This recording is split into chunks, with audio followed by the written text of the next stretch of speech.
ખબર હોય બધાને, તો આ હાઉઝિયમ શું છે? અમારું ઘર જ્યારે બનતું હતું ત્યારે આવી બહુ જ બધી જૂની વસ્તુઓ અમે અંદર ઇન્કોર્પોરેટ કરી, એટલે લોકો અમારા ઘરમાં આવે તો કે અરે આ મ્યુઝિયમ જેવું દેખાય છે. આ હાઉઝિયમની અંદર છે શું શું? લોક્સ પીકોક્સ તમે ઘર સજાવવાનું ચાલુ કર્યું, અજાણતા જ આ ઘર મ્યુઝિયમ જેવું બનવા માંડેલું હતું. કે જે ગમે ને એ તમે એના માટે ટાઈમ કાઢી જ શકો છો. એટલે અમને બંનેને આ વસ્તુ ગમે છે. ક્લોકનું કલેક્શન છે, તો હવે એ બધી ચાઇમિંગ ક્લોક્સ છે, એટલે એને ચાલુ રાખવી એક મોટો ટાસ્ક છે. કારણ મને નાનપણથી પઝલ્સમાં ઘણો ઇન્ટરેસ્ટ હતો. જ્યારે સ્કૂલમાં હતો, પછી મેડિકલમાં ગયો ત્યારે પણ હું વાયર અને નેલના પઝલ્સ સોલ્વ કરતો હતો. યુરોપિયન લોક કલેક્ટર મીટમાં હું ગઈ ત્યારે મેં એમ કીધું કે અહીંયા યુરોપ આવ્યા પછી કે તમને મળ્યા પછી મને એવું લાગે છે કે એને જે લાવ્યો છે અત્યાર સુધી એ વધારે મૂલ્યવાન છે મારી જ્વેલરી કરતાં. ગુડ મોર્નિંગ દર્શક મિત્રો, ગુડ મોર્નિંગ ગુજરાતમાં આપનું સ્વાગત છે. હું છું ખુશ્બુ ત્રિવેદી. તમે પેલી વાર્તા સાંભળી છે જેમાં એક શેઠ બહુ જ બધી તપસ્યા કરીને ભગવાનને પ્રસન્ન કરે છે અને વરદાન માંગે છે કે હું જે વસ્તુને અડું તેમાં પ્રાણ પુરાઈ જાય. આ તો બહુ જ જૂની વાર્તા છે અને રિસેન્ટલી વાત કરીએ તો એક મૂવી આવી હતી જેમાં સલમાન ખાનની મૂવી રેડીમાં પરેશ રાવલ મૂર્તિમાં પ્રાણ પૂરવાની કોશિશ કરે છે. યાદ છે? તમને થશે કે ખુશ્બુ આ સવારમાં તું મૂર્તિઓમાં પ્રાણ પૂરવાની વાત કેમ કરે છે? હું તમને કહી દઉં કે આજે આપણા સ્ટુડિયોમાં એવા જ એક નહીં પણ 2 ગેસ્ટ છે જે કપલ છે કે જેઓ સામાન્ય જીવનમાં તો જીવંત વ્યક્તિઓ સાથે કામ કરે છે, પરંતુ એમનું સામાન્ય જીવન પતે હોસ્પિટલની બહાર નીકળે એ પછી નિર્જીવ વસ્તુઓમાં પ્રાણ પૂરે છે. તમને બધી જ ગુથ્થી સુલઝાઈ જશે. તો ચાલો સૌથી પહેલાં મળીએ આજના celebrity couple doctor Hiren Shah અને ડૉક્ટર નમિતાને. Good morning sir, good morning ma'am. સ્વાગત છે સ્ટુડિયોમાં આપ બંનેનું. Thank you. તો મેમ, આજની આપણે વાતની શરૂઆત કરીએ તો મેં દર્શક મિત્રોને જેમ કીધું કે નિર્જીવ વસ્તુમાં પ્રાણ પૂરવાનું, તો તમારું જે ઘર છે એને તમે હાઉઝિયમ કહો છો. તો આ હાઉઝિયમ એટલે મ્યુઝિયમ ખબર હોય બધાને, તો આ હાઉઝિયમ શું છે? હાઉઝિયમ એટલે જેમ આપણે કહીએ એમ 2 વર્ડ્સ છે અંદર, એક હાઉસ અને એક મ્યુઝિયમ. અમારું ઘર જ્યારે બનતું હતું ત્યારે આવી બહુ જ બધી જૂની વસ્તુઓ અમે અંદર ઇન્કોર્પોરેટ કરી, એટલે લોકો અમારા ઘરમાં આવે તો કે અરે આ મ્યુઝિયમ જેવું દેખાય છે. એટલે અમે ત્યારે એમ જવાબ આપતા હતા કે હા, પણ એ મ્યુઝિયમમાં અમે રહીએ છીએ. એટલે મેં ને મારા હસબન્ડે નક્કી કર્યું કે આપણે કેમ નહીં આ ઘરનું નામ જ હાઉઝિયમ આપીએ. હાઉસ પ્લસ મ્યુઝિયમ એટલે હાઉઝિયમ. ઓહ વાહ! એટલે ત્યારથી અમે ઘરને અમે હાઉઝિયમ કહીએ છીએ. ઓકે, એટલે તમે પોતાના રસથી અમુક વસ્તુઓ લાવ્યા અને પછી મ્યુઝિયમ જેવું દેખાતું હતું અને પછી યુ ક્રિએટેડ અ હાઉઝિયમ. બહુ જ ઇન્ટરેસ્ટિંગ ઘટના છે. તો સર, હવે મને એ પ્રશ્ન થાય તો આ હાઉઝિયમની અંદર છે શું શું? આ હાઉઝિયમ બેસિકલી અમે જ્યારે બનાવવાનું ચાલુ કર્યું હતું 95 to 99, ઓલમોસ્ટ 4 વર્ષ લીધેલા હતા. અને અમે એવો થીમ રાખ્યો હતો કે બધી જ ફ્રન્ટ ફસાડ છે બ્રિટિશ કોલોનિયલ હાઉસ, જે ઓલમોસ્ટ 100 વર્ષ જૂનું એનું રચના હતી, એ અમે એને ઓપ આપવાનો ટ્રાય કર્યો. પછી ઘરની અંદર જે સેન્ટ્રલ સ્ટ્રક્ચર એલિમેન્ટ્સ હતા, બારી, દરવાજા, થાંભલા, સીલિંગ્સ, રેલિંગ્સ, ઇવન ઇલેક્ટ્રિક ફિક્ચર્સ, આ બધું અમે રજળપાટ કરીને બહારથી લાવ્યા, એ ઊભું કર્યું વચ્ચે, અને એની આજુબાજુ જાણે કે ઘર બનાવ્યું હતું. ઘર બનાવ્યા પછી પણ અમને એને થીમ આપવું હતું, તો શરૂઆતમાં મેં એક થીમ શોધી કાઢ્યું. એ સાઉન્ડ્સ અને rhymes well, locks, clocks and peacocks. એને કારણો પણ છે કેમ એ છે, પણ લોક્સ, ક્લોક્સ, પીકોક્સ તમે ઘર સજાવવાનું ચાલુ કર્યું. અમારો કલેક્ટરનો જે શોખ હતો કલેક્શનનો, એના સાથે સાથે અમારા ઘરમાં ઘણી બધી વસ્તુઓ આવવા માંડી અને ઘરની અંદર બધી સજાવટમાં વાપર્યું હતું. એટલે જે નમિતાએ વાત કરી, અમારે ત્યાં જે આવે હતા કે નમિતા હિરેન તમે ઘરમાં રહો છો કે મ્યુઝિયમમાં? એટલે અમે કહીએ ના ભાઈ, આ તો મ્યુઝિયમ છે, ઘર જેવું લાગે છે. અને એમાંથી આ શબ્દ આવ્યો. 2003-4માં આ શબ્દ અમે કોઈન કર્યો હતો. અજાણતા જ આ ઘર મ્યુઝિયમ જેવું બનવા માંડેલું હતું. અમારો કોઈ એવો ઈરાદો હતો નહીં, પણ એને અમે હાઉસ મ્યુઝિયમ કહીએ છીએ, હાઉઝિયમ કહીએ છીએ. અને નો ડાઉટ ઇટ્સ એ પોર્ટમેન્ટો, એટલે ફ્રેન્ચ વર્ડ જે કહેવાય, 2 શબ્દો ભેગા કરીને હાઉસ મ્યુઝિયમ બને, પણ ઇટ્સ અ ક્રિપ્ટિક કેલિગ્રાફી. એટલે એ તમે જો અમારું બોર્ડ વાંચશો તો હાઉઝિયમ જે રીતે કેલિગ્રાફી લખ્યું છે એની અંદર રિયલ અર્થમાં તમને મ્યુઝિયમ પણ વંચાશે. અને ઘરની અંદર સાચે અત્યારે 2 મ્યુઝિયમ જે ઇન્ટરનેશનલી અત્યારે પ્રખ્યાત છે, એવી રીતે લોક મ્યુઝિયમ, ડોક્સ લોક્સ, અને પઝલ મ્યુઝિયમ જે એનિગ્મેટિક. તો એ રીતે આ હાઉઝિયમની પાછળની આ વાર્તા છે કે જે અજાણતા જ લોકોના જીભે ચડી ગયું છે.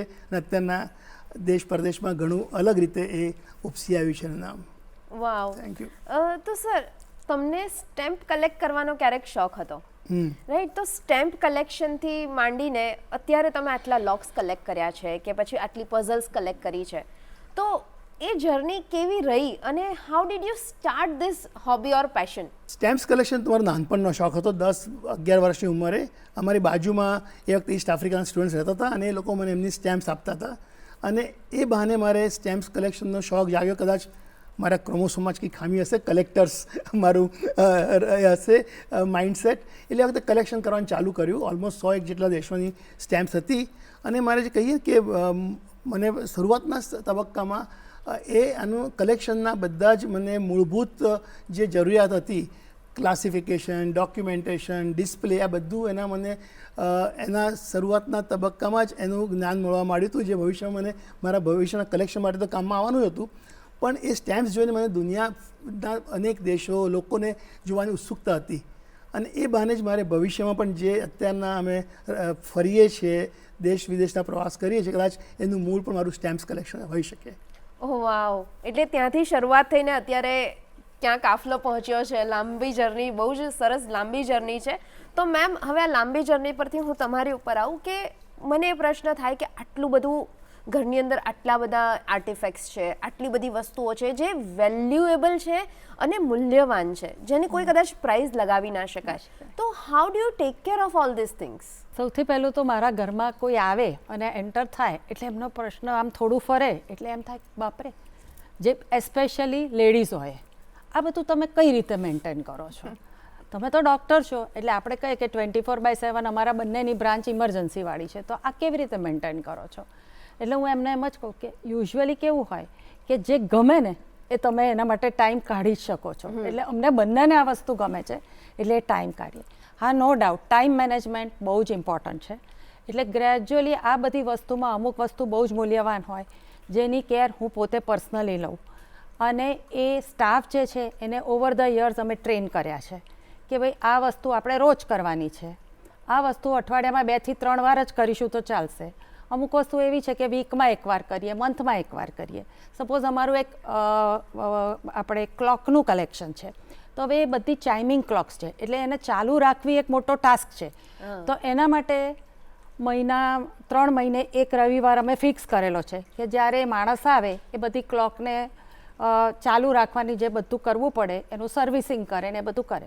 એટલે આ રીતે ટાઈમના આખા સ્લોટ્સ નક્કી કરેલા છે કે આજે આ કામ કરવાનું. બીજું, મારા વર્ષોની ટેવ હતી કે હું દરરોજ રાત્રે આવતીકાલનું કામ લખીને રાખવું. એ જમાનામાં આપણે પેન ને પેન્સિલથી લખતા હતા પેપરમાં, એટલે હું બધું લખી રાખું કે કાલે મારે શું શું કરવાનું છે. એમાં મારું મેડિકલ પ્રોફેશનનું આવી જાય અને ઘરનું પણ બધું આવી જાય. એ મને બહુ જ હેલ્પ કરી કે આ રીતે હું મારું ઘર સરસ રીતે મેન્ટેન કરી શકું છું અને ગમે છે એટલે કરીએ છીએ. That's amazing. અને એ બહુ જ ઇમ્પોર્ટન્ટ વસ્તુ છે કે તમે જે ગમે એ કરો, એમાં તમને ક્યારે કંટાળો ન આવે. તો હિરેનભાઈ, મને એ પ્રશ્ન એ થાય કે લોક્સ કેમ, પઝલ્સ જ કેમ? ઓકે, જે વસ્તુ તમારા મ્યુઝિયમમાં છે એ જ કેમ?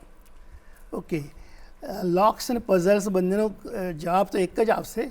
કારણ મને નાનપણથી પઝલ્સમાં ઘણો ઇન્ટરેસ્ટ હતો. જ્યારે સ્કૂલમાં હતો, પછી મેડિકલમાં ગયો, ત્યારે પણ હું વાયર અને નેલના પઝલ્સ હોય સોલ્વ કરતો હતો. બોમ્બે ફોર્ટ એરિયામાં રસ્તાઓ બેઠેલા લોકો હોય અને એ લોકો આ બધા પઝલ્સ વેચતા હોય. હું જાઉં તો એ લોકોને એવું હોય કે તમે જો ખરીદવા હોય તો 10 રૂપિયાનું, તો તમને એની ટ્રીક કહે અને જો તમે જાતે ખોલી શકો તો તમને એ ફ્રી આપે. અને પછી તો એવું થવા માંડ્યું કે હું જાઉં, હું ટ્રાય કરું, ખોલી દઉં, એટલે એ લોકો મને મફત આપવું પડતું હતું. એટલે પછી ઘણી વખત મને દૂરથી જુએ, મારે આ હાઇટના હિસાબે લાંબો માણસ અહીંયા ના જોઈએ એમ કરીને મને દૂર કરતા હતા. પણ એ વખતે મને પઝલ્સ ચેલેન્જીસ આ બધા ગમતા હતા. ઇવન પછી એક ક્રોસવર્ડ્સ હોય, પછી સુડોકુ જ્યારે આવ્યું એ ચાલુ કર્યું હતું. ઇવન ગણિત મારો સૌથી સબ્જેક્ટ પ્રિય હતો, એમાં બધા રાઇડર્સ કહો, એટલે મેથેમેટિકલ બધા લોજિકલ પઝલ્સ સાથે આ મેકેનિકલ પઝલ પણ સોલ્વ કરતો હતો જ.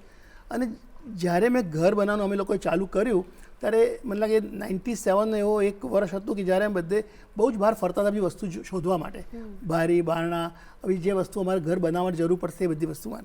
અને એ વખતે અમે બાબરામાં એક કોઈ ડીલરના ત્યાં ગયા હતા અને ત્યાં અમે થોડી વસ્તુઓ જોઈ, કંઈ પસંદ ના પડી, પણ મારી નજર એના કેબિનેટમાં પડી અને એક લાંબુ લોખંડની વસ્તુ હતી જે તાળું હતું.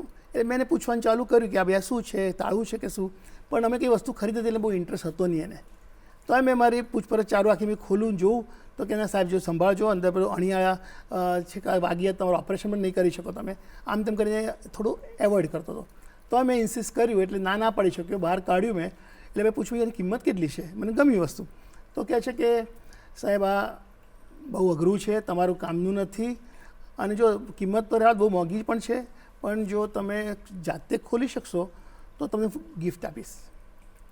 અને to his surprise and my greater surprise મેં ખોલ્યું અને લિવિંગ ટુ હિઝ વર્ડ્સ એને મને ગિફ્ટમાં આપી અને મારું એ પહેલું ટ્રોફી લોક તરીકે ચાલુ થયું.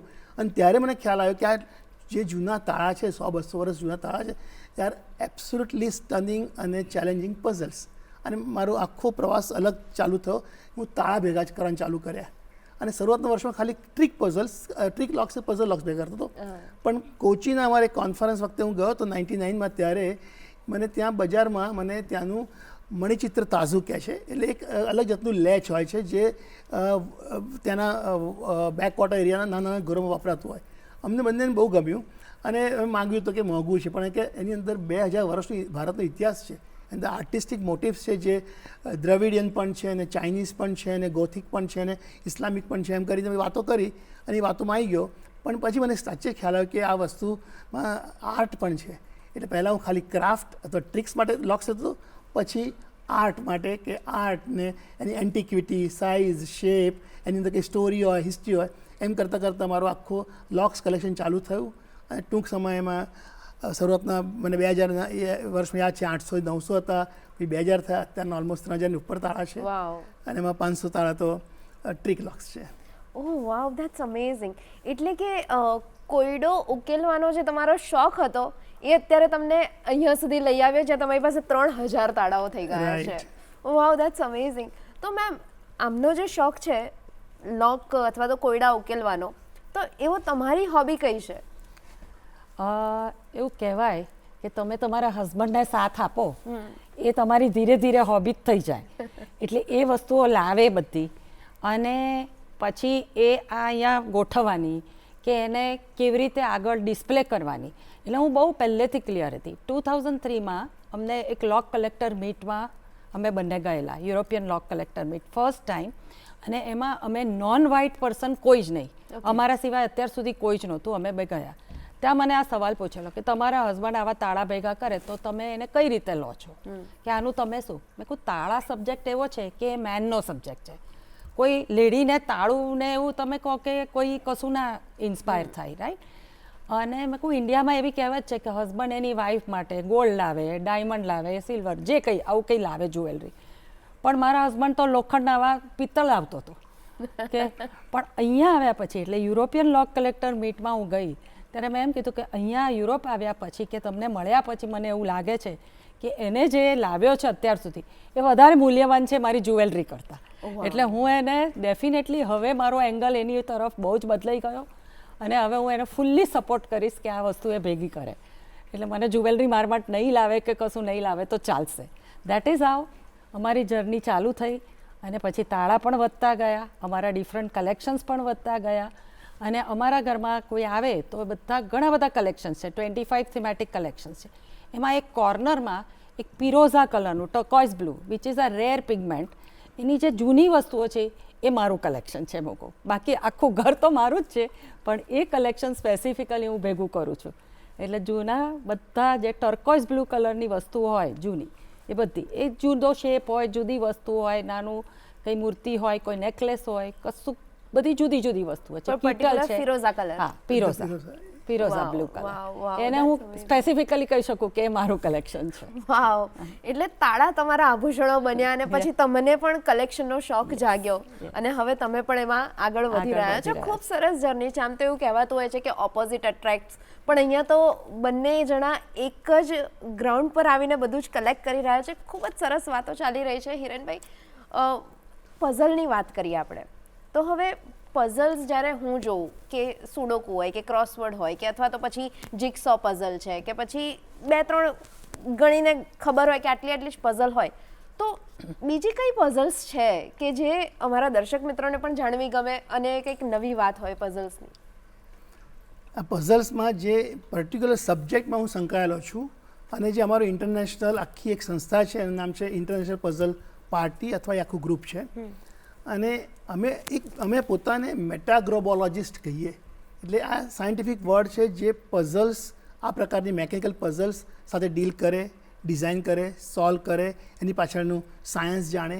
અને એની અંદર અમે લોકો વર્ષમાં એક વખત અમારી કોન્ફરન્સ થતી હોય છે, જે ઇન્ટરનેશનલ વેન્યુમાં બદલાતું હોય. કોઈ અમેરિકન કોઈ સિટી હોય, કોઈ યુરોપ હોય, કોઈ જાપાન કે આપણું એશિયા પેસિફિક હોય. તો આ મેટાગ્રોબોલોજી કહીએ તો એની અંદર પણ ઘણા બધા ભાગ છે. જેવી રીતે કે તમે બોલ્યા જિગસો પઝલ, તો આ એક jigsaw puzzle itself is a put together, એક ડિઝાઇન બનાવવાની હોય. એ રીતે ટેક અપાર્ટ, જે મને ઇન્ટરેસ્ટ બહુ જ છે, જેમાં લોક ખોલવાનું હોય અથવા બોક્સ ખોલવાના હોય, અંદર કંઈ જટિલ અંદર કોઈ અંદર રચના હોય પણ એ તમારે સમજીને એ ખોલવાનું હોય. એ રીતે ટ્વિસ્ટી પઝલ્સ, સિક્વેન્શિયલ પઝલ, જે રીતે રૂબિક્સ ક્યુબ છે, અથવા ડેક્સ્ટરી પઝલ કે જેની અંદર તમારે કંઈક જાતનું તમારી કોઈ ખૂબીથી તમારે એનું મુવમેન્ટ કરવાની હોય અને પછી એ પઝલ ખુલી શકે. અથવા કોઈ ઇમ્પોસિબલ લાગતી વસ્તુ હોય તો એ વસ્તુ બનાવવાની. તો આ બધી ડિફરન્ટ ટાઈપ્સ ઓફ મેકેનિકલ પઝલિંગ છે. અને જે બધામાં અને બધા એના પાછળ એના સબ સ્પેશિયાલિટીના બધા નિષ્ણાત અલગ અલગ હોય. અમારું જે ગ્રુપ છે 300-350 લોકો જ છે અમે, પણ આ બધાના અનેક બધાના અલગ અલગ વિભાગો છે. તો આ વાતથી છે ને મને બીજો એક પ્રશ્ન થાય, થોડોક વાતથી અલગ, કે તમે એઝ અ પીડિયાટ્રિશિયન બાળકો સાથે કામ કરો છો અને પઝલ, અને બાળકોને જ્યારે તમે પઝલ આપો ત્યારે એ લોકોને સોલ્વ કરવી ગમતી હોય, તો તમારો જે આ વિષય છે કોયડો ઉકેલવો અથવા તો કોયડાને બહુ બધા કોયડા ઉકેલવા, તો એ તમારા પ્રોફેશનમાં તમને હેલ્પ કરે છે? સી, પીડિયાટ્રિક્સ તો બ્રાન્ચ મેડિસિનમાં જે છે ચેલેન્જિંગ બ્રાન્ચ તો કહેવાય જ. અને અમે જ્યારે હતા ત્યારે તો આઈ એમ ટોકિંગ 1980 જ્યારે મેં એડમિશન લીધેલું હતું ત્યારે મોસ્ટ સોટ આફ્ટર બ્રાન્ચ હતી. અને બાળકો બોલી ના શકે, એટલે you have to find out કે એને શું બીમારી છે. અને વખતે લિમિટેડ બધા ઇન્વેસ્ટિગેશન હતા, એટલે એ હતું. તો હું ઓલવેઝ કહેતો હોઉં છું કે જ્યારે આ તો મેકેનિકલ પઝલ અત્યારે ના આવ્યા, પણ છેલ્લા હું 40-45 વર્ષથી રોજ બાયોલોજિકલ પઝલ્સ સોલ્વ કરું જ છું. બધા બાળકો જે છે એમના જે પ્રોબ્લેમ્સ છે, એના જે ડિસીઝને ડાયગ્નોસિસ કરવાના અને એ પ્રમાણે સારવાર આપવાની. એટલે આ અમારો કહીએ તો એ આનંદ અલગ જ છે. અને આખી જીવંત બ્રાન્ચ છે.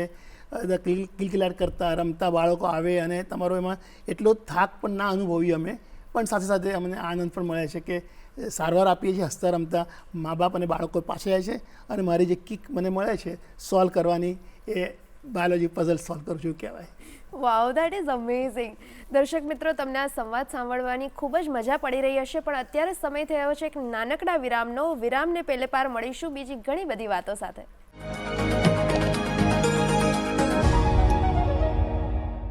દર્શક મિત્રો, ગુડ મોર્નિંગ ગુજરાતમાં ફરી એકવાર આપ સૌનું સ્વાગત છે. અને આપણે વાત કરી રહ્યા છે doctor couple, celebrity couple doctor Hiren Shah અને ડૉક્ટર નમિતા સાથે. Welcome back. Welcome back. તો દર્શક મિત્રો, આપણે ઘણી બધી હાઉઝિયમની વાત કરી, આર્ટિફેક્ટની વાત કરી, પણ હવે એક નવા વળાંક તરફ શોને લઈ જઈએ. આપણે વાત કરીએ એમના ટ્રાવેલિંગ વિશે, એમના ફોટોગ્રાફીના શોખ વિશે, અને as a mother, as a father, as a couple, how they are managing આટલી બધી બિઝી લાઈફની અંદર, એ બધી જ આપણે વાતો કરીએ. તો શરૂઆત કરીએ ડૉક્ટર નમિતા તમારાથી. તો મેમ, સ્ત્રી તરીકે પણ ઘણું અઘરું થતું હોય જ્યારે તમારા 3 બાળકો હોય. હવે તો મોટા થઈ ગયા, પણ જ્યારે નાના હશે, સાથે સાથે તમારું busy profession as a gynaecologist, તમારે ઘણા બધા લોકોને સતત મળવાનું હોય, 24 કલાક ઇમરજન્સીમાં હોવ તમે, અને ઘર પણ મેનેજ કરવાનું, પોતાનું પ્રોફેશન મેનેજ કરવાનું, એક સ્ત્રી તરીકે, એક પત્ની તરીકે, એક મા તરીકે, એક વહુ તરીકે અને એક હ્યુમન બિંગ તરીકે. How did you manage in those years? અઘરો ક્વેશ્ચન છે, પણ ઇઝી છે કે દરેક ફિમેલની લાઈફમાં આ બધી સ્ટેજીસ આવે જ છે. પહેલાં ભણીએ, પછી મેરેજ થાય, એક ડિફરન્ટ ફેમિલીમાં જઈએ, છોકરાઓ થાય, ઇનલોઝ હોય. અમારા જમાનામાં તો એ બહુ જ મેટર કરતું હતું કે ઇનલોઝ સાથે હતા. અને પછી how to take care of children. તે જમાનામાં એટલી બધી સ્ત્રીઓ પ્રોફેશનલ નહોતી, પણ અમારા જેવા ડૉક્ટર્સ હોય એ પ્રોફેશનલ હતા, તો બિટવીન પ્રોફેશન અને આપણું ફેમિલી Yes. એનું બેલેન્સિંગ કઈ રીતે કરવું એ બહુ ઇમ્પોર્ટન્ટ છે. હું મારી જ વાત કરું તો મારી ડોટર મારી રેસિડન્સી પીરિયડમાં આવી. લકીલી મારા પેરેન્ટ્સ બોમ્બે હતા, હું ને મારા હસબન્ડ 3 વર્ષ જુદા રહ્યા અને મેં મારી રેસિડન્સી પૂરી કરી. અને જ્યારે પૂરી કરીને હું અમદાવાદ આવી ત્યારે મારી છોકરી ઓલરેડી 2.5 વર્ષની હતી. એટલે પછી આપણે ફેમિલીને થોડોક ટાઈમ આપવાનું એવું મેં નક્કી કર્યું. અને એ વખતે હું પોતા માટે IVF ટ્રેનિંગમાં જવાની હતી, પણ ત્યારે ખબર પડે છે કે ફરીથી હું પ્રેગ્નન્ટ છું ને એ પણ ટ્વિન્સ છે. એટલે તમે તે વખતે પ્રાયોરિટી તમારે નક્કી કરવી પડે. એટલે હું દરેક ફિમેલને એમ કહું કે તમારે તમારી પ્રાયોરિટીઝ નક્કી જ કરવી પડે કે હવે શું કરવાનું. અને એ પાથ આપણે જેમ રસ્તો બદલતો જાય ને એમ બદલતા જ રહેવું પડે. એવું નહીં કે આમ જ જઈશ તો પછી you will be unhappy in life. એટલે તમે જો એ થોડા વળાકો બદલો અને તમે તમારું પાથ બદલો તો પછી લાઈફ ઇઝ ઇઝી. પછી ટ્વિન્સ આવ્યા એટલે મેં થોડો વર્ષો ફેમિલી, મારા ઇનલોસ બધા સાથે હતા, એટલે થોડો મારી પ્રેક્ટિસ ઓછી કરી અને થોડો સેકન્ડરી રોલ લીધો કે મારા છોકરાઓને હું ટાઈમ આપી શકું. આપણા છોકરાઓ છે તો એને આપણે જ ટાઈમ આપવો જોઈએ. Correct. પછી આપણે એ જવાબદારી આપણા ઇનલોસને કે એમને ના અપાય એવું મારું માનવું છે. એટલે મેં મારા છોકરાઓને બધો જ ટાઈમ આપ્યો. અને અત્યારના જ્યારે હું અત્યારના 63 યર્સ પૂરા થયા અને વેન આઈ લુક બેક કે મેં બધું અચીવ કર્યું તો મને આઈ ફીલ પ્રાઉડ કે હા, હું મારા છોકરાઓને જોઉં તો કે એ લોકો બહુ સારા human beings. It is important કે સારા માણસ થવું. Correct. એટલે they are very good human beings, no doubt they are all successful અત્યારના. એટલે મને આમ બહુ સંતોષ છે કે એ સમય મેં એમના માટે આપ્યો, મારા ઇનલોઝને આપ્યો, મારા હસબન્ડને આપ્યો, મારા ફેમિલીને આપ્યો. અને હવે એ લોકો બધા સેટલ છે તો હું મારા પ્રોફેશન તરફ ફૂલ ફ્લેશ કામ કરી રહી છું. એટલે ઇમ્પોર્ટન્ટ એ છે કે તમને જેમ લાઈફ જેમ તમને લઈ જાય ને એમ તમે પોતાની જાતને વાળો અને એ રીતે પાથ ચૂઝ કરો. એ હું બધી સ્ત્રીઓને એટલું કહીશ. અને કે આટલું કરી શકો તો you will be very happy. That's amazing. અને અત્યારે તમે રોબોટિક સર્જરી કરી રહ્યા છો, રાઈટ? તો રોબોટિક સર્જરીનો કોઈ તમારો અનુભવ રહ્યો હોય જે તમને યાદ રહી ગયો હોય એવું કંઈ? લકીલી 2015માં મેં ઝાયડસ હોસ્પિટલ જોઈન કરી. ઝાયડસ હોસ્પિટલમાં લગભગ 2019-20માં રોબોટ આવ્યો અને અમને ગાયનેકોલોજિસ્ટને કહ્યું કે તમને જો કરવું હોય તમારી બિનાઇન સર્જરીઝ તો તમે એનું ટ્રેનિંગ લઈ શકો.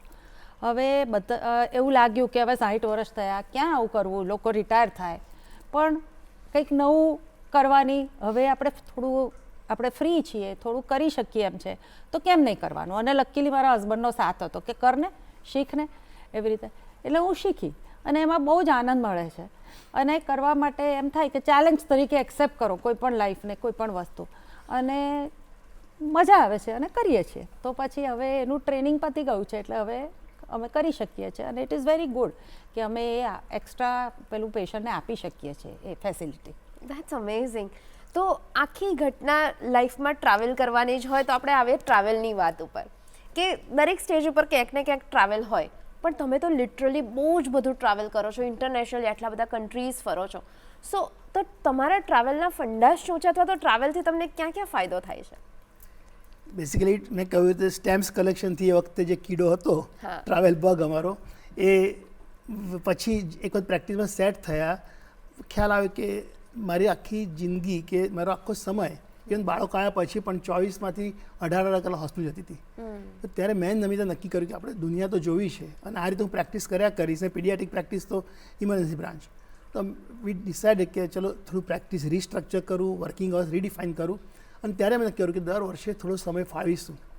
અને લિટરલી છેલ્લા 30 વર્ષથી 95-96 મને યાદ છે ત્યારથી અમે લોકો દર વર્ષે 6 થી 8 અઠવાડિયા અમે પહેલાં પ્લાન કરીને રજાઓ લઈએ અને શરૂઆતમાં નજીકના આપણા ભારતના જગ્યાઓ હજુ પણ બધે ફરીએ છીએ અને દેશ વિદેશ અમે ફરતા રહ્યા. મારા જે શોખ હતા એના હિસાબે મને અલગ અલગ ઓફ બીટ પ્લેસીસમાં જવાનો ચાન્સ મળતો ગયો. ત્યાં મિત્રો બનતા ગયા, જે મિત્રો પણ તમને અલગ જગ્યા લઈ જાય અથવા તમને સલાહ આપે, એના હિસાબે નવા મિત્રો બને. પણ સૌથી ઇમ્પોર્ટન્ટ અમને એવું લાગે જ્યારે બાળકો નાના હતા ત્યારે એ લોકોની અમે સાથે બધી જગ્યાએ લઈ જતા. અને એ વખતે એમની સાથે અમે જે ટાઈમ આપ્યો હતો કે એ અમારું જે બોન્ડિંગ હતું ને દેટ વોઝ ઇનક્રેડિબલ. હજુ પણ જ્યારે બધા ભેગા થઈને હસી મજાક કરતા હોઈએ તો એ વખતના નાના પ્રસંગો એ હજુ યાદ કરીને એટલો જ અમને હજુ પણ આનંદ મળતો હોય છે. તો એ અને એવું લાગે કે એમના ફોર્મેટિવ યર્સમાં અમે એમને જે એક્સપોઝર આપ્યું that is one of the best education we could give.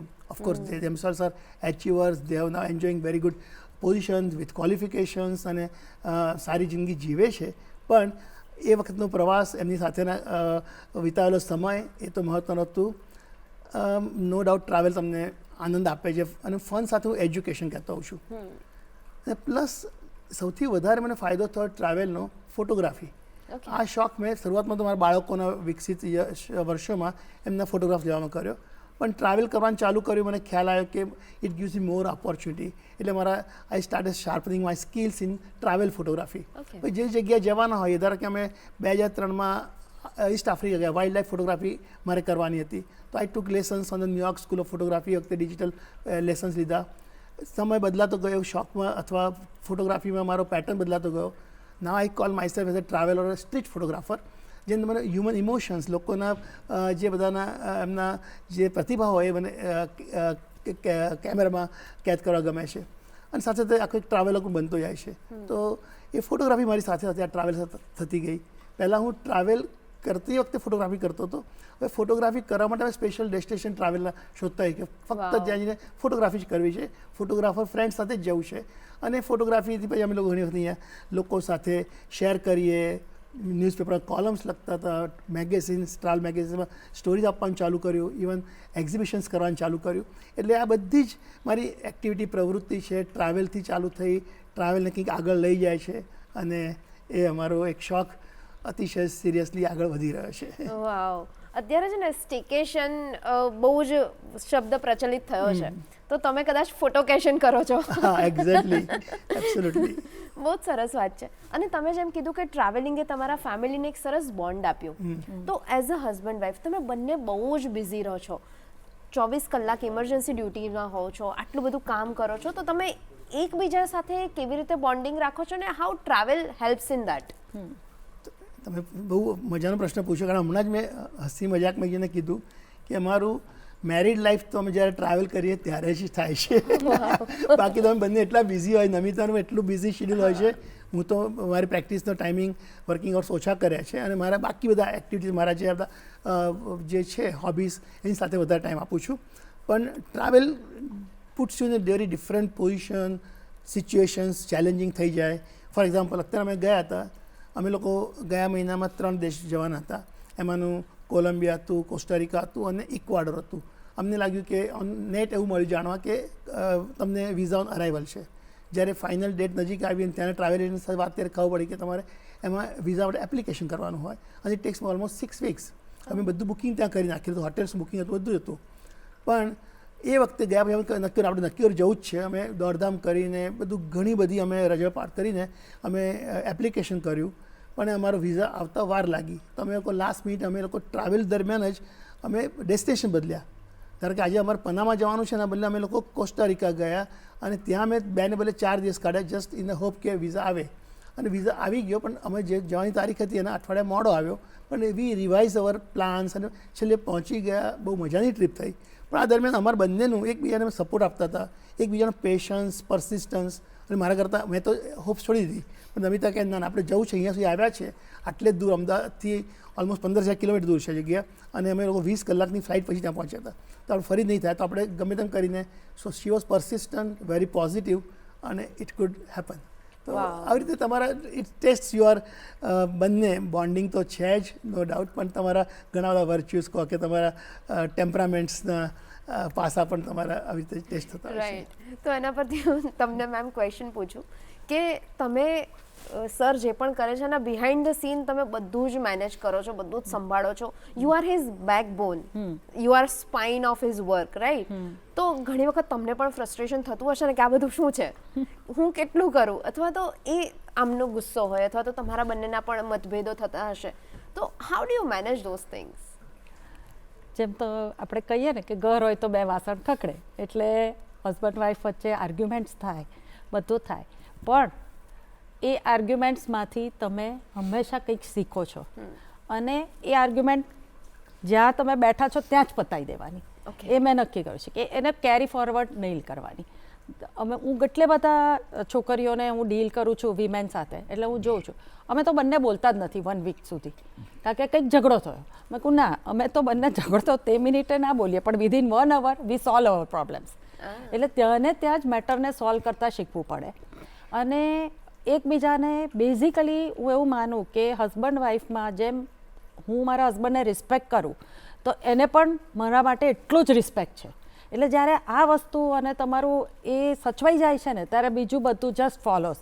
અને થોડુંક ગિવ ઇન એડજસ્ટમેન્ટ, આપણું ટોલરન્સ, આ બધું જો કરી શકાય તો બહુ વાંધો કશો આવતો નથી. અને એકબીજાને સાથ આપીને યુઝ્યુઅલી અમે અમારું સોલ્યુશન લાવી દઈએ છીએ. હું મારી રીતે આખું સ્ટડી કરું, એવી રીતે સ્ટડી કરીએ. We sit down on the table અને અમે નક્કી કરીએ કે okay this is the path now we are going. એવી રીતે. વાવ. અને દિવસમાં જનરલી 24 કલાક જ હોય, એની અંદર આટલું બધું કરવાનું હોય અને તમે બહુ જ બ્યુટિફુલી મેનેજ કરો છો, તમે બહુ જ સરસ રીતે કામ કરો છો. ફોટોગ્રાફી, ટ્રાવેલિંગ, પેશન્સ, આર્ટિફેક્ટ, આટલું બધું મેનેજ કરવાનું 24 કલાક ઓછા નથી પડતા? બસ આવો જ કોઈ પ્રશ્ન કોઈકે પૂછ્યો તો 20 વર્ષ પહેલાં, અને હસતા હસતા મેં જવાબ આપ્યો કે 24 કલાક ઓછા પડે છે એટલે અમારી જિંદગીમાં તો 25 કલાક છે. વાવ. અને કદાચ એ વખતે ઇમ્પલ્સિવ સૂજ્યું, અથવા એ વખતે જસ્ટ હોલિવૂડનું મૂવી આવ્યું હતું 25th અવર કરીને, અને that was on different line, thriller હતું. પણ એ વખતે મારા મગજમાં શબ્દ વાક પ્રયોગ રમતો હશે, મેં તો અમારા લાઈફમાં તો 25 કલાક છે. અને એ હસી મજાકમાં કહેલી વાત એક મારા કોઈ પછી તો એટલું બધું પ્રચલિત થઈ ગઈ કે જે અમારી ભવિષ્યની ઓળખ બની ગઈ. અને ન્યૂઝપેપરમાં એના ટાઇટલ્સની સાથે, હેડલાઇન સાથે એને સ્ટોરી આવવા માંડી. મેં મારા ફોટો એક્ઝિબિશન આઈએમમાં કર્યું, તેનું ટાઇટલ મેં અવર 25th આપ્યું હતું. મારો બ્લોગ જે છેલ્લા 2008માં મેં ચાલુ કર્યો, પછી બહુ લાંબો નહોતો ચલાવ્યો, પણ એ મારો અવર 25th અવર ઉપર જ હતો.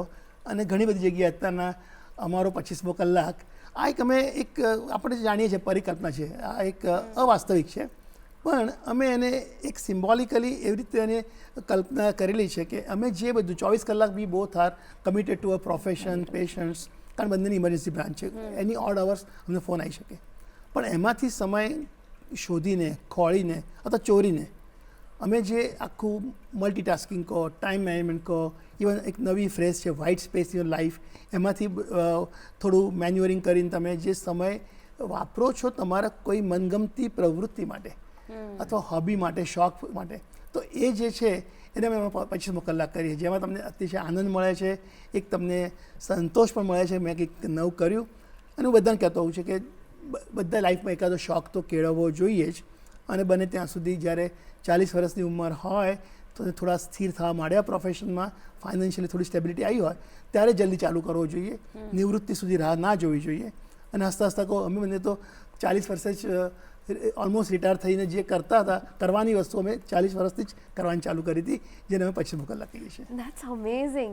તો સર, દર્શક મિત્રોને કંઈક તમારે કહેવું હોય કે ઘણા બધા લોકો હોય ને, તમે હમણાં કીધું કે 40 વર્ષે શરૂ કરી દેવો જોઈએ શોખ, પણ ઘણા લોકો હોય ને કે હવે આ ઉંમરે શું શરૂ કરવાનું, કે હવે તો અડધી જતી રહીને અડધી રહીને, એવું જો અમુક ડિપ્રેસિવ વાતો હોય અથવા સેડિસ્ટિક હોય, તો how to keep up with that depression અને how to keep up with that sadistic mindset અને પોતાની જાતને ચાર્જડ અપ કરીને આગળ વધતા રહેવું, એના માટે શું કરવું જોઈએ? બસ એમાં તો એક તમારે એટીટ્યૂડ કેળવવો જ પડે કે, અને જે કીધું શોખ is like a spice in life. It's a stressor, stress buster. તમારા લો અને સ્લો ટાઈમ્સમાં it keeps you really charge up, તમે કીધું એવી રીતે. તો એકાદો શોખ તો લાઈફમાં હોવો જ જોઈએ. અને એના માટે કંઈ ઉંમર બાદ નથી. નમિતા પોતાનું એક્ઝામ્પલ આપ્યું, 60 વર્ષે રોબોટિક સર્જરી, બધા એના ફ્રેન્ડ્સ હોય છે. નમિતા ગાડી થઈ છે, જ્યારે કરવાનું તરત નથી કરી હતી પ્રેક્ટિસ. મારા કારણો અલગ હતા અને અત્યારે મને ચાન્સ મળ્યો છે. Now she is very, as you know, I am sought after doctor here. તો એ રીતે તમે કોઈ પણ ઉંમરે જેટલું તમે નવું કંઈક કરતા રહેશો એટલા તમારું મેન્ટલી તમે ફ્રેશ રહેશો, એજાઇલ રહેશો અને યંગ રહેશો. તો એ જે છે એ એક શોખની વાત કરતો હોઉં. બીજું હું બધાને, જો કે બિંગ એ હેરિટેજ પ્રોટાગોનિસ્ટ, આપણી સંસ્કૃતિ, આપણા ધરોહર, એના માટે હું એવું બધાને કહેતો હોઉં છું કે જો કંઈ કહેવાનું હોય તો કે તમારા ઘરની અંદર વપરાતી કોઈ વસ્તુ હોય, બધી ફેંકી ના હતા, ફેંકો છો તો જ મારા સુધી આવે છે, પણ તોય તમે એકાદ બે વસ્તુ રાખજો જે તમે તમારા ઘરની અંદર એવી રીતે સજાવીને રાખો કે તમારા બાળકોને એનું મહત્ત્વ ખબર પડે.